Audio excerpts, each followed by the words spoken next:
ব্যক্তিত্ব, যদি আমরা ওনার বর্তমান অন্তর্বর্তীকালীন সরকারের শাসন ব্যবস্থা ক্ষমতা নেয়ার এই দিকটাকে যদি আমরা আলাদা করে রাখি, তাহলে তো প্রফেসর ইউনূস সাহেবের আরেকটা জগৎ আছে।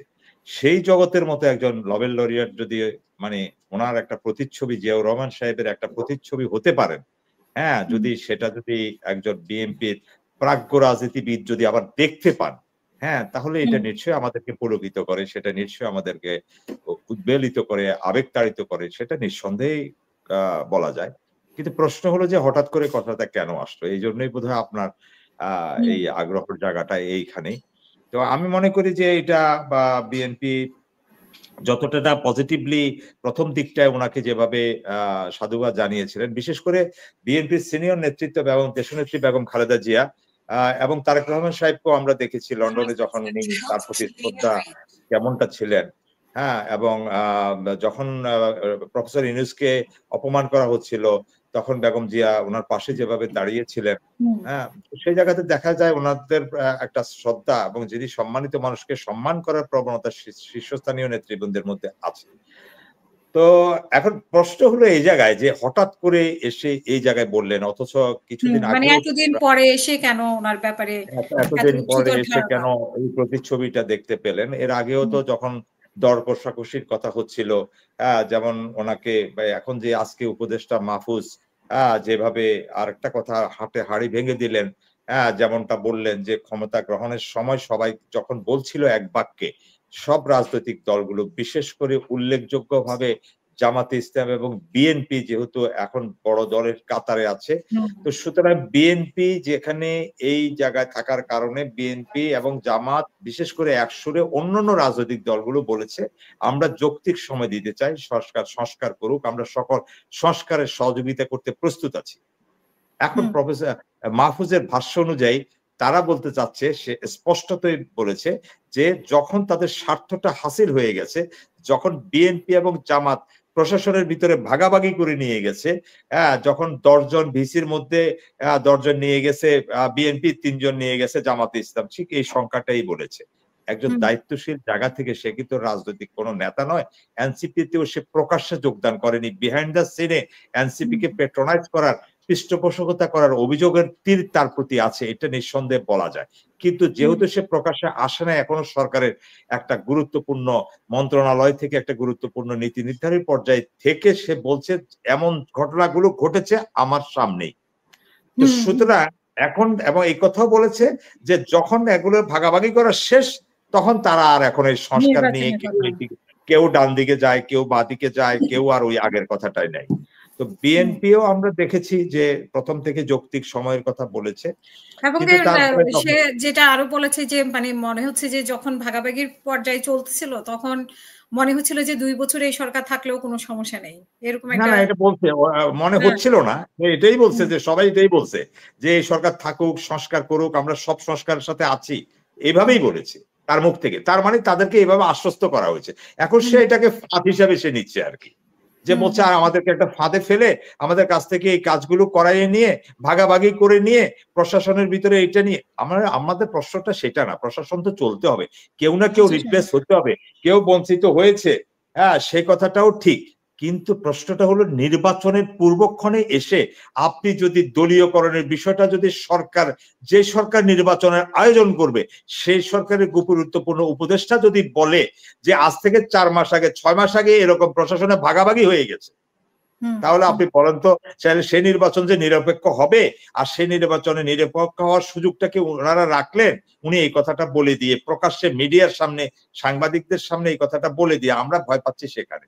তাহলে এখন যে কথাটা হচ্ছে ইতিহাসের শ্রেষ্ঠ নির্বাচন হবে, এই যে একটা খুব মানে উৎসবমুখর নির্বাচন হবে, এখানে তো জনগণ, সাধারণ মানুষ হতাশ হবে, যেহেতু নির্বাচনের বাকি আছে আর এই দেওয়া শিডিউল অনুযায়ী 5 মাসের কাছাকাছি। তার আগেই যদি প্রশাসনকে এভাবে প্রশ্নবিদ্ধ করা হয়, উপদেষ্টাই প্রশ্নবিদ্ধ করেন যে এইভাবে ভাগাভাগি করে নিয়ে গেছে, তাহলে নির্বাচনটাও তো মানুষ ভাবতে পারে এরকম ভাগাভাগি হবে। তাহলে সবাই জাতিসংঘের এই মিশন ট্যুরে সেখানে ভাগাভাগির সমঝোতা চলতেছে, সেটাও তো হতে পারে। তাহলে এই ভাগাভাগি, এই সমঝোতা, এই আমি দামি, এই নিশিরাতের ভোট, এটার ভিতরে তো মানুষের সকল আকাঙ্ক্ষা এবং ত্যাগটা ছিল যে মানে আপনার এই আগস্টের এই বিপ্লবটা। তাহলে এই বিপ্লবটা তো অসমাপ্ত থেকে গেল, আর এই বিপ্লবকে নিয়ে তামাশাই হলো। আজকে আমি এই কথাটার জন্য খুবই উৎসাহিত হতে পারি নাই। আমি জানি যে কি এই কথাটার রেশ বহুদিন চলবে, বহুক্ষণ পর্যন্ত এটাকে আগাতে হবে এবং এটা আওয়ামী লীগের ভেতরে, হ্যাঁ, আওয়ামী লীগ তো নিষিদ্ধ দল, কিন্তু আওয়ামী লীগের যারা এখন আওয়ামী লীগকে বিভিন্ন ঘরানায় ফিরিয়ে আনতে চায় তাদের জন্য একটা রসদ দিয়ে দিলেন, একটা ট্রিগার দিয়ে দিলেন মাহফুজ, যে এইটা বলে এখন তারা গায়েল করবে, তারপরে গিয়ে বিভিন্ন জায়গায় যে ষড়যন্ত্র হচ্ছে সে ষড়যন্ত্রের ডালপালা আরো মেলতে সহায়ক হবে। এটা কখনোই আমাদের কাম্য ছিল না। আজকের এই কথাটা খুবই আপত্তিকর, খুবই আপত্তিকর। আমি আপনার এই অনুষ্ঠানের মাধ্যমে সেটা জানিয়ে রাখলাম। তবে এরকম ভাগাভাগি যে মানে যে বিএনপি জামাত উভয় পক্ষ জড়িয়ে গেছে, হ্যাঁ, সেটাও সাধারণ মানুষ যারা সাধারণ ভোটার, হ্যাঁ, সেটা তারা ভালোভাবে নিবে না। আর এবারে নির্বাচনে দুই দলের কেউই এর দায় এড়াতে পারবে না। অবশ্যই না, অবশ্যই না।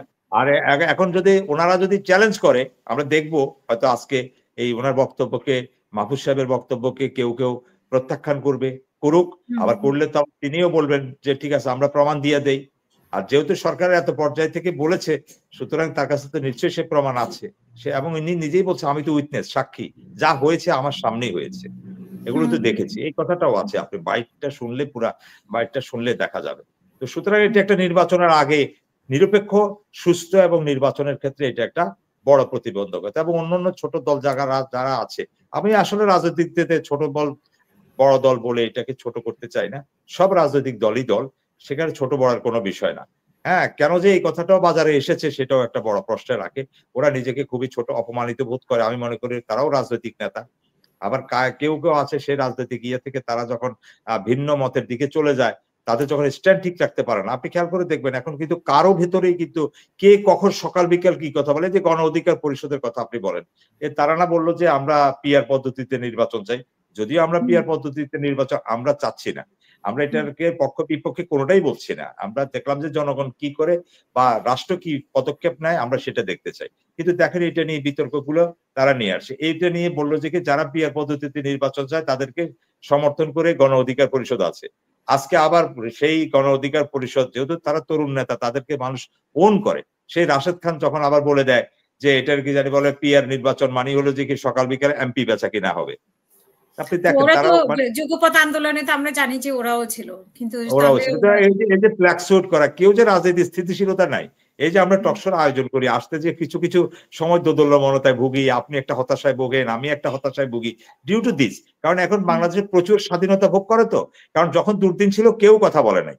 হ্যাঁ, আর এখন যে যার মতো করে, যেহেতু এটাতে কোনো নিয়ন্ত্রণ নাই, যেহেতু ওনারা একেবারে গণমাধ্যমের স্বাধীনতার নামে একটা কিছু ছেড়ে দিয়েছে হাসিনাকে শিক্ষা দেওয়ার জন্য, হ্যাঁ, একবার সবকিছু উন্মুক্ত করে দিয়ে এখন যে যার মতো করে, যাদেরকে আপনি দেখেনও নাই যে দলের ভিতরে, মানে যারা পেছনের সারিতে না, যারা দান খেতে ঘুমিয়েছে রাতের পর রাত, বিএনপি তৃণমূলের নেতা কর্মীরা, তাদের আজকে অনেকের খবর নেই। খবর নিয়ে দেখেন তারা আমাদের সাথে তো হতাশার কথা ব্যক্ত করে, আমাদের সাথে কথা বলে, হয়তো যারা মনের তাড়নায় শহীদ প্রেসিডেন্ট জিয়াউর রহমান, তারেক রহমান সাহেব, বেগম খালেদা জিয়া, ওনাদের প্রতি শ্রদ্ধাশীল হয়ে হয়তো দলীয় কর্মসূচিতে যান, বা এখনো লজ্জায়, লোক লজ্জায় বিভিন্ন কর্মসূচিতে তারা অংশগ্রহণ করেন, তাদের কিন্তু আপনি নিশ্চিত থাকেন তাদের মনের ভিতরে এক খুব ব্যথা তাদের ভিতরে